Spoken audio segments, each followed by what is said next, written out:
2, 1. Russos brand family. We are family.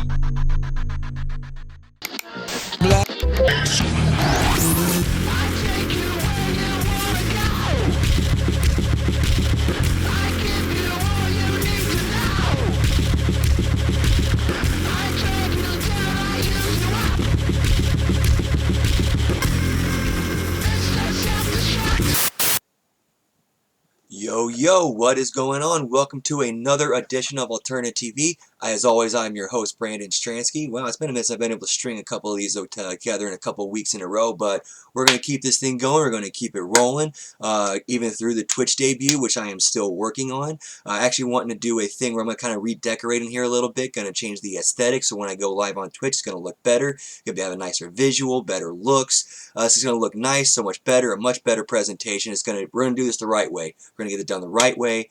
No shortcuts. It's going to be good. So anyway, we're going to start things off a little bit with some current events. I'm sure you all are aware of all the craze going on with the Popeye's chicken sandwich, the Chick-fil-A, Wendy's is jumping in. Everybody going crazy over chicken sandwiches nowadays. So crazy that people are even drawing guns over it, as I'll show you right here. Washington Post. A man pulled a gun to demand Popeye's chicken sandwich after they sold out. Yep. One customer became so enraged to find the hot item gone that he pulled a gun at a restaurant in Houston, police told local news stations. Yep.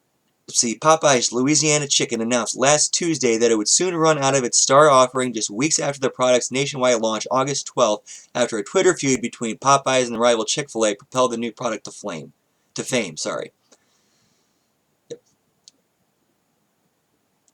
But not everyone got the memo. 5 adults with a baby headed to a Popeyes in Houston's southeast at about 9 p.m. Monday to order the chicken sandwiches at the drive-thru.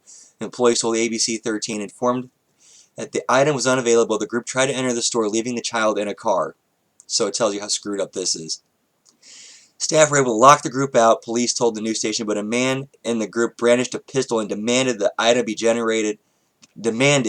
the item that has generated massive buzz for the fast food chain this month. A manager repeated that they were sold out and the group eventually fled. So yeah, you're pulling a gun over a chicken sandwich. And these people vote. These people are going to go to the polls and vote for the future of this country. Disgusting. Alright, on to wrestling. Kind of a little bit more going on than usual in wrestling this week. With All Out happening this past weekend. The ridiculous and stupid Roman Reigns mystery murderer storyline taking a stupid twist, where, from my understanding, from what I'm reading in the shit reports, that only Vince McMahon knows where it's going, and that it's basically changing on a weekly basis, and nobody really knows what's going on. So that should tell you exactly why. I can believe that, because that would explain why this thing is so shit and all over the place. Another big news is the Bayley heel turn, which was so poorly executed, nobody knows if she's heel or face yet.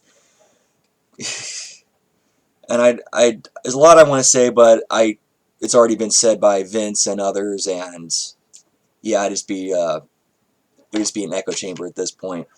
Raw SmackDown, man. While there is definitely a difference in the show starting to appear with Eric heading one and Paul heading the other, it's still clear at the end of the day Vince McMahon's calling the final shots, and he's basically having the show be what he wants to be, and the show that he wants to watch sucks, as you can tell by Raw going down 3 weeks in a row. I haven't looked at SmackDown yet, but I'm sure it's probably not that far off. All Out, man. Guys, I'm sorry. The more I see AEW, the more it looks like just a bunch of buddies putting on costumes and going out and playing with each other. I'm sorry, and having fun with each other. I'm sorry, that's what it looks like to me. And that might work in some circles, that might be cool in the niche audience, but you're never, ever, ever going to draw a mass audience without character, conflict, drama, storylines, tension, heat. You have to have that. You can't have it be where it's clearly a bunch of friends just putting on a show. Nobody's interested in seeing that. Like at that point, it's basically a professional backyard show with high production value. And Meltzer, freaking Meltzer, having the audacity. This guy who claims to be an expert, who claims to know the wrestling business better than anybody, better than the people who run it, better than the people who have been successful in it. And he has the audacity to say that at a big pay-per-view, a company's big pay-per-view where they're crowning their first champion, they should have put a tag team title match with belts from another company in the main event because, oh, that was a better match. I liked it better. The crowd liked it better. Well, the problem with that is not only is that the stupidest thing for you to say, the fact is that match should not have done that because you have 4 marks in the Bucks and the Lucha Brothers who don't want to wrestle their spot on the show, who care more about getting their shit in and popping marks like them, popping a white spot in their pants, to actually doing their job and wrestling their spot on the card, doing everything in the book, and the main event going, what do we got to do now? Because you got a bunch of marks who want to do a bunch of flipping flying, don't want to wrestle their spot on the card and get their shit in because their egos are so big. So you got guys like Meltzer stuffing their head up their ass and blowing their ego up. Whew, alright, there's my rant for the week. What else we got on the thing? What else we got on the format for this week? Oh yeah, Jericho losing the belt. Man, what started out as something that should have been embarrassing for any new company, that guy managed to turn around and make it entertaining and turn it into a viral sensation. I mean, what can't Jericho do? That guy, they need to keep the belt on him for a very long time, use him to build everybody else, and then give it to the right person, which would probably be Omega, if I had to guess. Don't really have a show watched along this week. Wasn't able to secure a guest for that. But one thing I do have is, who would I like to kick in the balls this week?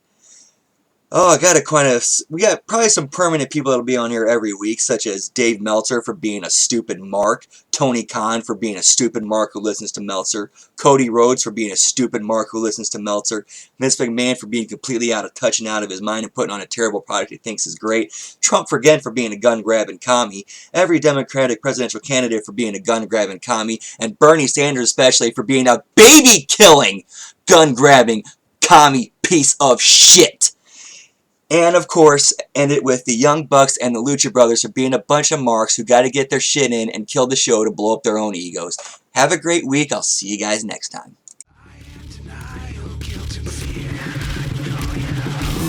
I am the prayers of the night. I am the lie that you believe.